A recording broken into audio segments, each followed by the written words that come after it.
इस वक्त हमारे साथ खास बातचीत के लिए मौलाना साजिद रशीदी हैं। रशीदी साहब, मैं आपसे ये सवाल करना चाहूंगी कि आपका एक बयान उसको लगातार महिला विरोधी बताया जा रहा है, आपत्तिजनक बताया जा रहा है, और कल आपके साथ एक घटना हुई, क्या हुआ था और क्या पूरी बात थी जिस पर लोग ट्रिगर हुए, आपके साथ एग्जैक्टली हुआ क्या था? देखिए, मैं एक शो में गया था, एक चैनल के, और वो इसी बयान पर शो था। मैंने अपनी सफाई दी कि भाई मैंने किस संदर्भ में ये लफ्ज बोला है, और मैंने उस प्रोग्राम में भी कहा कि अगर किसी को बुरा लगा है तो उसका रास्ता कानून है, उसका रास्ता संविधान है, उसका रास्ता ये नहीं कि आप फोन पे, क्योंकि फोन पे गालियां परसों से मुझे मिल रही थी कि फोन पे गालियां दो माँ बहन की और अभद्रता करो और बुरी बात करो, तो उसका रास्ता वो नहीं है। मैंने शो में गया, शो बहुत अच्छा चला गया। शो के बाद में उठ के जब मैं जाने लगा तो 2-3 लोग सामने से आए उठकर, वो पहले से बैठे हुए थे ऑडियंस में, और उठकर आने के बाद उन्होंने 30 सेकंड में सारा कुछ कर दिया। मैं समझ भी नहीं पाया कि ये क्या हो गया। ऑडियंस में से थे, आपने अपने एक वीडियो में कहा है कि वो कार्यकर्ता थे, कौन थे? हाँ, कार्यकर्ता का पता इसलिए चला कि बाद में उन्होंने वीडियो डाली अपनी, उनकी वीडियो भी वायरल हो रही है। उसने बोला कि मैं यहाँ समाजवादी पार्टी का फला नेता हूँ, उसने खुद बोला, उसकी वीडियो है। तो पता चला कि समाजवादी पार्टी के कार्यकर्ता हैं। दूसरे ये कि उन्होंने कह के मारते हुए कहा कि डिम्पल यादव जी के बारे में आपने ऐसी बात कही है, इसलिए आपको सजा दी जा रही है। इसके बाद आपने कुछ किया, कोई कंप्लेन की? आप बता रहे हैं कि आपको कॉल्स आ रहे हैं, धमकियां मिल रही हैं। कॉल्स आ रही हैं अभी भी देखिए, ये सऊदी से कॉल है, ये देखिए नंबर देखिए आप इसका, ये सऊदी से कॉल है और ये गालियां देने के लिए है, और बहुत सारी कॉल्स आ चुके हैं। और मैं बहुत सारे नंबर जो है ना दे चुका हूं डीसीपी साहब को। ये मैंने कल कंप्लेन कराई थी डीसीपी साहब के यहाँ, डीसीपी सेंट्रल के यहाँ। ये उनकी ये मोहर है डीसीपी जी की, और ये आईपी स्टेट थाने की मोहर है, थाने पर भी रिसीव हुआ है ये। उसके बाद में इसमें देखिए मैंने बहुत सारे नंबर लिखे हुए हैं जिन नंबरों से, और ये कल सुबह तक के नंबर हैं। उसके बाद में जितने नंबरों से कॉल आ चुकी है वो अभी तक मैंने लिखे भी नहीं है। ये देखिए सब नंबर है उसमें। तो ये सब मैंने जो है पुलिस को दे दिया है, पुलिस वॉच भी कर रही है।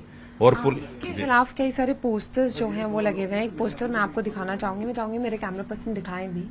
ऐसे कुछ पोस्टर्स लगे हैं, उन पे काली भी पोती जा रही है। इसको किस तरीके से देख रहे हैं? आपको नहीं लग रहा कि आपको माफी मांग लेनी चाहिए? विवाद इतना बढ़ता जा रहा है, और मर्यादा की, जिस मर्यादा की आप बात कर रहे थे, कहीं ना कहीं उस मर्यादा का उल्लंघन आपने भी किया है।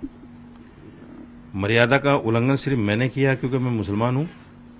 जिन लोगों ने इकरा हसन के बारे में शादी तक की बात कह दी, असदुद्दीन अवैसी जैसे आदमी को अपना साला बता दिया, वो मर्यादा नहीं है।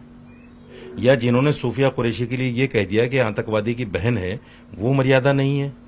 या जिन्होंने ये कह दिया लड़के हैं, गलतियां हो जाती हैं, वो मर्यादा नहीं है। सिर्फ मैं अमर्यादित बात कर रहा हूं क्योंकि मैं मुसलमान हूं। मुझसे जो सवाल किया जा रहा है वो सिर्फ इसलिए कि मैं मुसलमान हूं। अगर मेरी जगह कोई हिंदू होता, कई सारे हिंदुओं के नाम मैंने गिनवाए, किसी ने जाके किसी को चप्पल नहीं मारे, किसी ने जाके किसी को जो है गले में चप्पल डाल के उनका प्रोटेस्ट नहीं किया, किसी ने पार्लियामेंट में जाके उनके लिए हाय उल्ला नहीं किया, प्रोटेस्ट नहीं किया, इसलिए कि वो हिंदू थे कहने वाले। मैं चूंकि मुसलमान हूं कहने वाला, और मैंने उनसे ज्यादा खतरनाक वर्ड नहीं बोला। जितने खतरनाक वर्ड उन्होंने सूफिया कुरैशी के लिए, इकरा हसन के लिए बोले हैं और महिलाओं के लिए बोले गए हैं, इतना वर्ड नहीं बोला। दूसरे, आप उसी चैनल का, जिस चैनल पे ये घटना हुई थी वेडनेसडे के दिन, उसी चैनल को आप डिबेट सुनिए। पहले एक हिंदू पत्रकार ने, एक पार्टी के पत्रकार ने, जो डिबेट पे बैठते हैं, उसने मुझसे भी ज्यादा बहुत बड़ी बातें कही हैं उनके डिम्पल यादव के लिए, उसको दबा दिया गया। लेकिन रशीदी साहब, बात ये नहीं है ना कि कोई किसी के लिए कुछ कह रहा है, एक महिला के लिए ऐसी टिप्पणी करना क्या आपको लग रहा है कि उचित है? नहीं, मैं ये कह रहा हूं, मैंने सारे चैनलों पे कहा, अगर मेरा बयान उचित नहीं है, किसी को ठेस पहुंची है, किसी को तकलीफ पहुंची है, तो उसका रास्ता संविधान है ना, एक रास्ता है ना उसका रास्ता गाली देना, घर में घुस के मारना, जिस तरह से लोग कह रहे हैं, मैं आपको सुनवा देता हूं, वो सुन लीजिए, आप अपने व्यूवर्स को बताइए। ये अगर संवैधानिक रास्ता है तो देख लीजिए। तो मैं समझाने का प्रयास किया जा रहा है, लेकिन तुम उसमें आगे बढ़ते जाओ। क्यों कर रहे हो बदतमीजी मत करो, पिटे हो, कल और कुटोगे, क्या फायदा होता है? कितनों को हिला कर भैया करोगे तुम? अब तक आपने आपने जो एफआईआर है वो कितने लोगों पर दर्ज की? आपने लिस्ट तो दिखाई थी, लेकिन कितने लोगों पर आपने एफआईआर दर्ज की? हाँ, मैंने जो है कुछ नंबर लिख के दिए हैं डीसीपी साहब को। उन्होंने एक आदमी की ड्यूटी भी लगाई है कि इन सबको कॉल करो, बुलवाओ इनको, कौन है ये, वॉच कर रहे हैं वो, देखेंगे क्या होता है। अच्छा, अब उस बात पे वापस आते हैं कि आप बता रहे हैं कि पहले भी महिलाओं को लेकर ऐसे बयान दिए गए हैं, लेकिन सवाल यहाँ उठता है कि महिलाओं पर इस तरीके की टिप्पणी, चाहे वो कोई भी करे, वो वाजिब है क्या? नहीं, बिल्कुल वाजिब नहीं है, बिल्कुल ऐसी वाजिब नहीं। टिप्पणियां क्यों? देखिए, बात सुनिए, मैं फिर ये कह रहा हूँ, हर जगह की धार्मिक स्थल की एक मर्यादा है, मान्यता है। धार्मिक स्थल के अलावा कौन क्या पहन रहा है, कौन क्या खा रहा है, कौन क्या कर रहा है, संवैधानिक देश है, कोई कुछ भी कर सकता है, कोई किसी भी हाल में, हमें कोई लेना देना नहीं उससे। ये बात चूंकि मस्जिद में हुई है, मस्जिद में बैठकर एक सियासी मीटिंग हुई है, उसमें सारा कुछ मामला हुआ है, फोटो भी उन्होंने वायरल किया। अगर वो फोटो वायरल ना करते तो इस पर इस्लामिक मान्यताओं को नहीं बताया जाता, उस पर ये बातें नहीं होती, वाद विवाद नहीं बढ़ता। उन्होंने जानबूझकर इसको वाद विवाद में लाने की कोशिश की है ना। जब एक फोटो आपके सामने आएगा तो उस पर जो इस्लामिक मान्यताएं हैं वो तो बतानी पड़ेंगी, क्योंकि हम इस्लामिक विद्वान हैं। चलिए, मैं आपकी बात को मानती हूँ कि आपको ठेस पहुंची और वो चीज ठीक नहीं थी, लेकिन क्या अच्छे शब्दों का चयन नहीं किया जा सकता था? हमारे यहाँ गांव देहात में इस तरह के शब्द बोल दिए जाते हैं, और मैं फिर कहता हूं, चलिए अगर किसी को ठेस पहुंची है, मैं माफी मांग लेता हूं। क्या मेरी माफी मांगने से इकरा हसन के ऊपर जो टिप्पणी हुई वो साफ हो जाएगी? सोफिया कुरैशी पर जो टिप्पणी हुई वो साफ हो जाएगी? उनको भी तो माफी मंगवानी चाहिए, उनको भी तो जूते मारने चाहिए जाके। अगर इस चीज को रोकना है तो हम ये नहीं कह सकते ना कि उन्होंने ये कहा है तो ऐसे बयान जारी रहे। किसी एक को तो रुकना होगा ना। अगर हमें बदलाव चाहिए तो हमें खुद के अंदर ही बदलाव लाना होगा। अगर आप ही ऐसे बयान नहीं देंगे तो हो सकता है वो लोग ऐसे बयान देना बंद कर दें, फिर तो ये सिलसिला जारी रहेगा ना। रशीदी साहब, मैंने आपको 3 बयान गिनवाए। एक दिवंगत मुलायम सिंह जी का, उन्होंने कहा लड़के हैं, गलतियां हो जाती हैं, कितना भारी लफ्ज है। एक सोफिया कुरैशी के लिए जिसको आतंकवादी की बहन कह दिया गया, एक इकरा हसन के लिए, और इस तरह के न जाने मुसलमान बच्चियों के लिए कितने चीजें मैं आपको बता देता हूं। हिंदू धर्म गुरुओं की तरफ से, हिंदू नेताओं, एक पिंकी चौधरी है और पता नहीं कौन कौन है, वो किस तरह की बातें मुसलमानों के खिलाफ करते हैं, जहर उगलते हैं, पूरा मीडिया भरा पड़ा है। सवाल ये है कि इनको कौन अथॉरिटी देता है? इन पर पकड़ क्यों नहीं होती? इनसे क्यों माफी नहीं मंगवाई जाती? इनके खिलाफ कार्रवाई क्यों नहीं होती?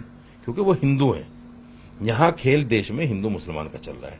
और मैं सिर्फ ये बताना चाहता हूं, देखिए, मुझे इस बात का ज्यादा अफसोस नहीं है कि मेरे साथ ये हुआ। इस बात का मुझे बहुत खुशी है कि समाजवादी का असली चेहरा वो लोगों के सामने आ गया। अच्छा, लोग आप पर ऐसा भी इल्जाम लगा रहे हैं कि आप जो इसको हिंदू मुस्लिम का रंग दे रहे हैं, मतलब लोग ऐसा कह रहे हैं कि आप लोगों की वजह से ही ये जो दायरा है दो समुदाय में, ये बढ़ता जा रहा है। कहीं ना कहीं आप लोगों की वजह से कम्युनिटी में प्यार नहीं हो रहा है। इसको कैसे देखेंगे? सिर्फ मेरी वजह से? सिर्फ मेरी वजह से? यानी मैं साजिद रशीदी अगर मुसलमान हूं तो मेरी वजह से सिर्फ नफरत हो रही है? और ये सैकड़ों बयान, कहना है कि कुछ मौलाना ऐसे हैं, कुछ लोगों को टर्म ऐसे दे रहे हैं। चलिए मौलाना, कुछ मौलाना लगा लीजिए। अगर 30 करोड़ मुसलमान हैं और उनमें से 10 मौलाना हैं, तो 10 मौलानाओं की वजह से 80-90 करोड़ जो हिंदू हैं, उनमें से हजारों बयान में ऐसे दिखाऊं आपको, हजारों। तो 10 ज्यादा होते हैं या सैकड़ों हजारों ज्यादा होते हैं? उनकी वजह से नफरत नहीं है, सिर्फ मुसलमान बोलते तो नफरत है, और किसी वजह से नफरत नहीं। ये भी नफरत बढ़ाने का एक जरिया है कि वो ऐसा कर रहे हैं, वो नफरत बढ़ा रहे हैं। अच्छा, ये सवाल मैंने आपसे पहले भी पूछा था जब मैं पहले आई थी। क्या अगर आपसे माफी मांगने को अब कहा जाता है, या आपको लगता है कि माफी मांग लेनी चाहिए, कि इस बात को खत्म करना चाहिए? माफी मांगेंगे? अभी तो बोला मैंने आपको। नहीं, पहले आप कह रहे थे कि नहीं, पहले आप कह रहे थे कि डिम्पल यादव अगर वो बता देंगी कि वो सर ढककर मंदिर जाते हैं तब माफी। अभी क्या बोला? अभी आपके इस 2 सवाल छोड़ के तीसरा सवाल यही तो था, और मैंने बोल दिया कि चलो ठीक है, मैं माफी मांग लेता हूं। लेकिन क्या उनकी मर्यादा वापस आ जाएगी? मैंने तो बोला है, वर्ड बोला है आपके उस पर। आप फिर दोबारा स्पष्टीकरण चाह रही हैं उसका? नहीं, मैं तो आपसे एक सीधा सवाल कर रही हूँ कि अगर आपको कहा जाए क्या माफी मांगे, क्योंकि पहले आप मना कर चुके थे, क्या माफी नहीं मांगे? तो मैंने बोल तो दिया, इससे ज्यादा क्या बोलूं? हाथ जोड़ के करूं? पैर पकड़ के करूं किसी का? मैं तो आपसे नहीं कह रही हूँ ऐसा करने के लिए, मैं तो सिर्फ एक सवाल कर रही हूँ। एक चीज जो बोल दी गई उसको बार बार नहीं करते ना, उसको बार बार नहीं करते। अच्छा, जो और आपने अभी केस मैं- रजिस्टर करवाया है, क्या आपको लगता है, आपको पूरी उम्मीद है कि इस तरीके से जो धमकी आ रही है, क्योंकि एक फोन कॉल आप मुझे अभी दिखा रहे थे, क्या वो रुकेंगी? देखिए, ये तो मैं आज से थोड़ा ही जूझ रहा हूँ इन चीज़ों से। आप मेरा फेसबुक अकाउंट देख लीजिए उठा के, और जब से फेसबुक अकाउंट बना है, जब से अब तक किस तरह गालियां मिल रही हैं, किस तरह बुरा भला कहा जा रहा है, मुसलमान की तरफ से भी, हिंदू की तरफ से भी। मैं कई बार शिकायतें दे चुका हूँ, मैं साइबर क्राइम को भी दे चुका हूँ, इतनी बड़ी फाइल बना के। अब तो आपके खिलाफ पोस्टर्स भी जल रहे हैं। हाँ हाँ, सब कुछ चलेंगे। मैं मुसलमान हूं ना, सब कुछ चलेंगे। और अभी इतना जल्दी विवाद खत्म नहीं होगा, क्योंकि बिहार में चुनाव है, सारी पार्टियों को तुष्टीकरण की राजनीति करनी है, वो मेरे नाम से होगी। आप पे ये भी आरोप लग रहा है कि बीजेपी के चलते आप ऐसा कर रहे हैं। तो फिर बीजेपी की महिलाओं ने मुझे गालियां की थी पार्लियामेंट में, अगर मैं बीजेपी के लिए कर रहा हूं, वो भी मैंने ही कराया, वो भी कहीं मैंने ही करा दिया। तो आप ये कह रहे हैं कि कहीं ना कहीं से राजनीति का मुद्दा बनाया जा रहा है और अभी ये चलता रहेगा। मेरे बयान को जानबूझकर राजनीतिक रंग दिया जा रहा है, और उससे दोनों पार्टियों को फायदा हो रहा है, और खासतौर से समाजवादी को ज्यादा हो रहा है। लेकिन मुसलमानों को समझना पड़ेगा कि एक मुसलमान पर क्या कार्रवाई समाजवादी वाले कर सकते हैं और एक हिंदू पर क्या नहीं कर सकते, ये समझना पड़ेगा मुसलमानों को। चलिए, बहुत शुक्रिया हमसे बात करने के लिए। कैमरामैन सोनू के साथ फराह खान, न्यूज़ 18।